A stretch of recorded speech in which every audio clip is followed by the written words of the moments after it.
Hey guys, welcome back to the channel.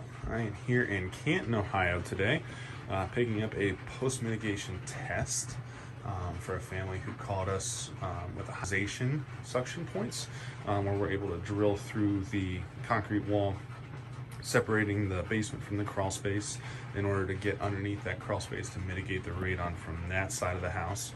We're then able to run the pipe all the way up in here around their HVAC unit. Bring it all the way across. Here's one of the crawl spaces across the basement. Again, just elbowing around to create space. All the way over to the far side here, where we have another block wall depressurization to get the crawl space on the far side of the house.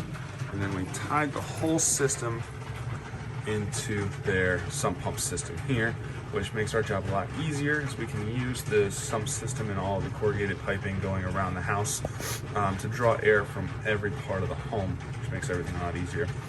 We were able to bring this level down from 11 to 0.6. So a very successful mitigation job. Please feel free to give us a call if you have any radon needs, and then continue to check out our channel for more content. Thanks a lot.